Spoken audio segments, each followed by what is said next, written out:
네, 서동수의 글로벌 마켓 리더 메리츠 종무증권 서동수 대리와 얘기를 나눠보도록 하겠습니다. 안녕하십니까? 네, 안녕하세요. 네, 자 오늘 서동수 대리와 어떤 내용들 얘기를 좀 나눌지 저희가 이슈부터 먼저 확인을 해보고 얘기 이어가도록 하겠습니다.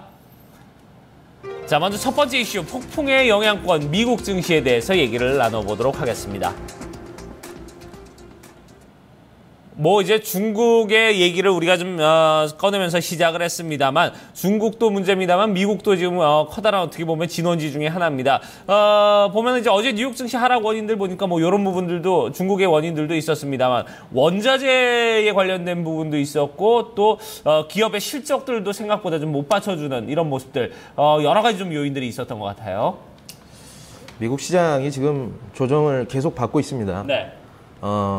많은 미국을 중심으로 해서 전 세계 경제를 풀어나가는 사람들이 얘기하기로는 다 짜여진 각본이다라는 얘기를 하고 있지만 짜여진 각본치고는 상당히 너무 공포 영화 수준으로 지금 가고 있는 상황이 아닌가라는 생각이 좀 많이 들고요. 네.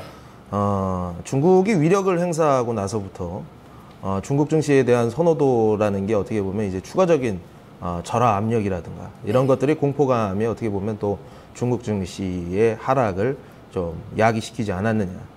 결론적으로는 이러한 것들이 지금 전 세계 금융시장 그리고 전 세계 중심인 미국 시장에도 지금 영향을 계속 주고 있다.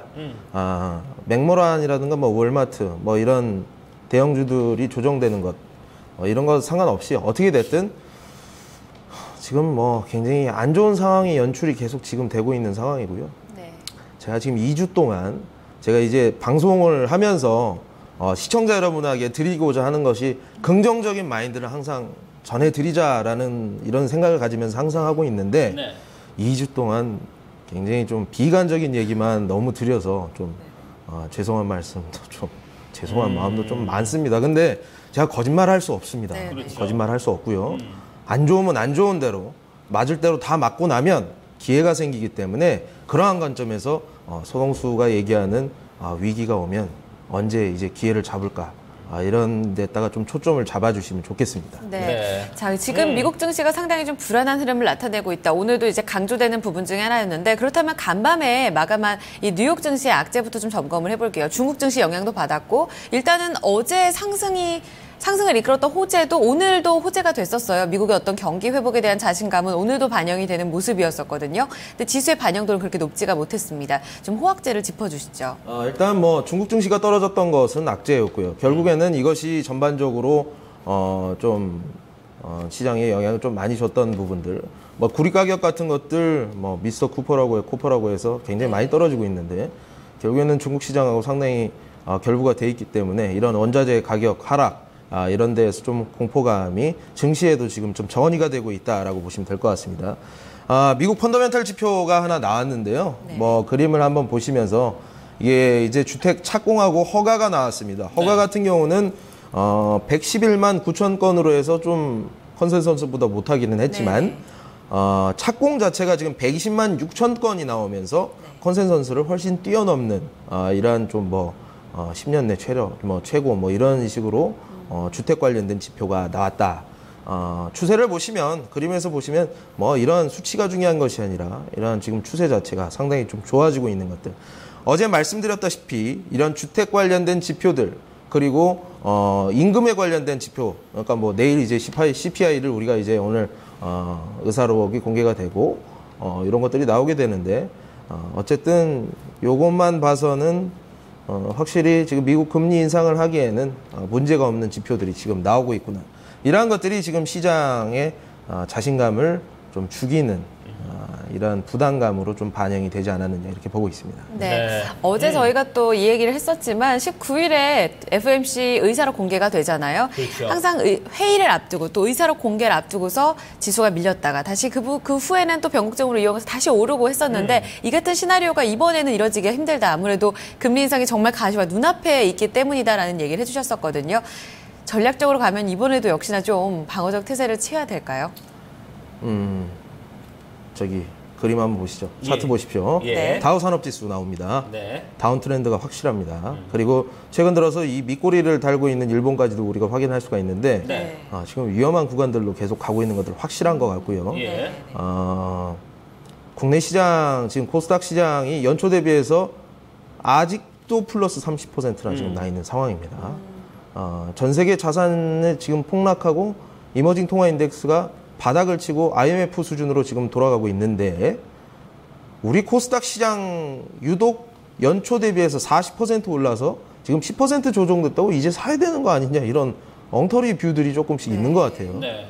근데 제가 봤을 땐 이 버블이 꺼질 가능성이 상당히 크다. 결론적으로 지금 대외 여건 자체가 굉장히 지금 좋지 않습니다. 네. 우리 산업, 우리 시장을 이끌었던 제약바이오테크 같은 경우는 멀티플의 60배, 5, 60배를 받았었는데요. 네네. 미국만 하더라도 한 20배 정도밖에 되지 않습니다. 그만큼 돈을 못 번다는 얘기예요. 돈을 회수하고 있는 시장에서 그런 고멀티플 섹터 같은 경우는 주 공격 대상이 될 수 있고요. 네. 이런 것들이 만약에 빠지게 돼요.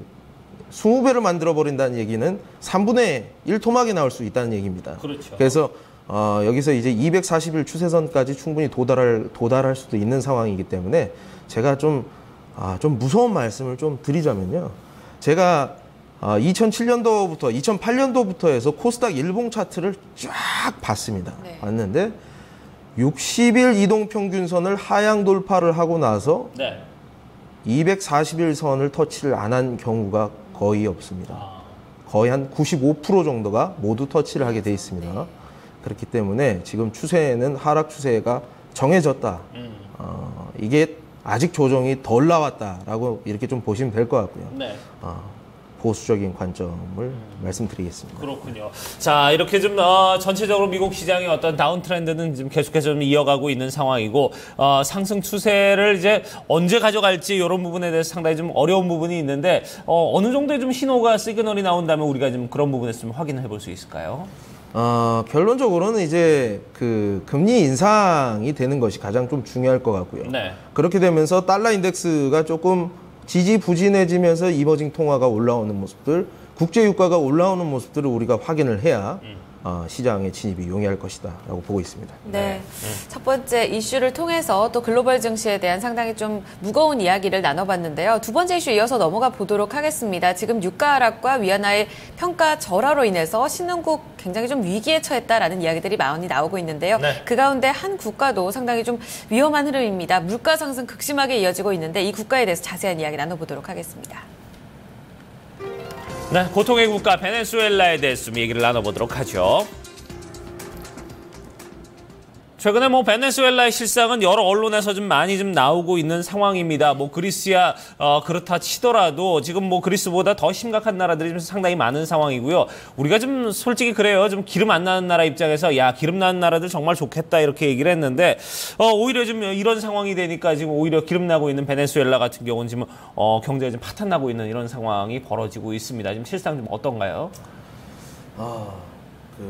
비커에다가 개구리를 넣고요. 예. 개구리하고 물을 넣고 가열을 시키면요. 개구리가 딱 죽기 직전에 뜨겁다라고 느낀다고 합니다. 네. 지금 국내 증시, 제가 베네수엘라, 지금 어떻게 보면은 가장 고통을 받고 있는 경제가 베네수엘라하고 러시아가 아닐까 생각이 되는데요. 어제와 같이 제가 이런 안 좋은 지금 경제를 지금 말씀드리는 것은 지금 좀 정신을 똑바로 차려야 된다. 추가 하락이 나올 수 있다라고 분명히 제가 말을 해도 아니 이제 이 정도면 다 빠지지 않았어? 다시 올라갈 수 있을 것 같아. 물론 그랬으면 좋겠습니다. 네. 제가 틀렸으면 좋겠는데요. 이런 좀 제가 좀 이런 위기에 대한 인식을 좀 같이 하고자 해서 지금 위기를 겪고 있는 기사를 네. 좀 준비를 했습니다. 어제에 이어서 러시아 그리고 베네수엘라 모두 지금 경제 취약국으로서 상당히 또 위기에 처했다라는 이야기들이 많이 나오고 있습니다. 네. 우리나라도 정말 별반 다를 게 없을 것 같거든요. 지금 통화 가치의 급락과 더불어서 이런 흐름들을 같이 점검해 봐야 된다라는 이야기를 해주셨는데 지금 베네수엘라 같은 경우에는 올해 들어서 거의 빵값이 5배 이상 폭등했다는 이런 이야기도 나오고 있습니다. 자세한 이야기도 외신 통해서 좀 진짜 전해주실까요? 네, 그렇군요. 어쨌든 CNN머니에 따르면요, 일반 상품, 그러니까 기름을 팔아서 모든 이런 상품들을 수입을 하는 이런 경제 구조를 가지고 네네. 있습니다. 일반 상품 70%를 수입을 하는데 네. 지금 설탕하고 우유 이런 것들이 비싸서 살 수가 없다. 지금 이 지경까지 지금 이르렀습니다. 작년 물가 상승률이 68%가 올랐는데 올해 같은 경우는 세 자릿수로 올릴 것 같다. 그러니까 더블 이상 난다는 얘기죠. 네네. 그래서 이런 부분들, 그러니까 인플레이션이 극도로 지금 발생을 하고 있고 이런 것들 결과적으로 국제 유가 하락이 네. 다 모든 것을 이야기한 것이다. 그림 한번 보시면요. 기사에 나와 있는 그 그림인데요. 뭐 볼리바가 이 나라의 이제 베네수엘라의 이제 통화 가치인가 봐요. 작년 같은 경우에는 요 정도 살 수 있었는데 올해 같은 경우는 거의 2배 가까울 정도로 그러니까 통화 가치가 반토막이 났다는 얘기입니다. 네. 그래서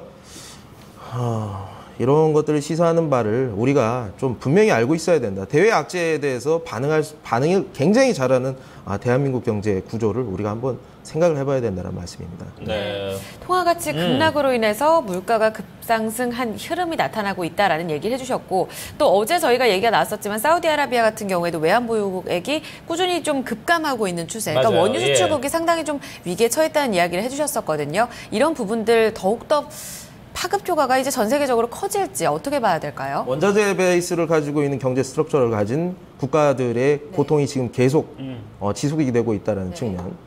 비단 베네수엘라의 문제는 아닙니다.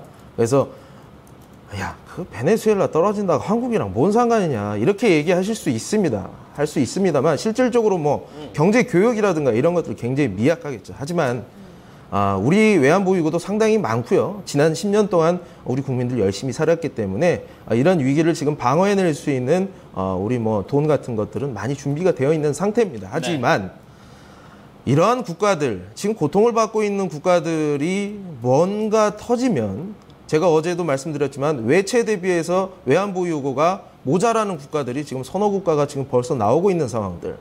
원자재 가격 하락과 자국 통화의 가치 하락으로 인해서 고통받고 있는 국가들이 나오게 됐을 때 뭐 물리적 충돌이라든가 이런 것도 뭐 어떻게 보면 뜬금없는 소리일지 모르겠습니다만 저는 이런 게 충분히 야기가 될 수 있다라고 저는 생각을 하고 있습니다. 그렇기 때문에 외부에서 오는 충격이 한국으로 센티멘트한 측면에서 충격을 줬을 때 시장이 크게 망가질 수 있다. 특히나 코스피가 아닌 코스닥 많이 올랐던 시장이 많이 빠질 가능성이 높기 때문에 이런 부분에서 우리가 좀 감안을 하고 현찰을 가지고 있으면서 기회를 노리시는 게 좋겠다라는 말씀. 항상 요즘에는 제가 말씀드리는 게 다 기승전 위기입니다. 네. 기승전 현금. 네. 뭐 증권방송에서 제가 이런 말씀 계속 드리는 게 그리고 보시는 게 힘들 수 있습니다. 하지만 위기에 대한 인식 분명히 하셔야 됩니다. 위기가 온다는 것. 그리고 왔을 경우에 내가 만약에 현찰이 있으면 그 위기는 내 자산을 3배, 4배를 불릴 수 있는 기회로 잡을 수 있다. 제가 그 기회를 꼭 잡아 드릴 테니까 저를 계속 지켜봐 주십시오. 예. 그래요. 사실 저희가 한 2주 동안 계속해서 좀 현금 유지 관점을 좀 유지를 했던 그런 모습을 여러분들께 계속 좀 방송을 드렸는데 사실 증권방송에서 이제 어떤 투자에 대한 방향성을 잡아드려야 되는데 좀 계속 현금을 보유하고 있는다는 얘기가 도대체 뭔 얘기인가 이렇게 말씀을 하시겠지만 지금 현재 이제 상황은 좀 그만큼 이제 위기라는 거고 요 위기 상황이 지난 이후에 움츠렸던 날개를 펴려면은 그만큼 또 어떤 정도의 좀 이런 자본이 좀 있어야 된다. 이런 부분에 대한 지금 준비에 대한 태세를 좀 얘기를 해주셨으니까 이런 부분들 좀 감안을 하셔야 될 것 같고요.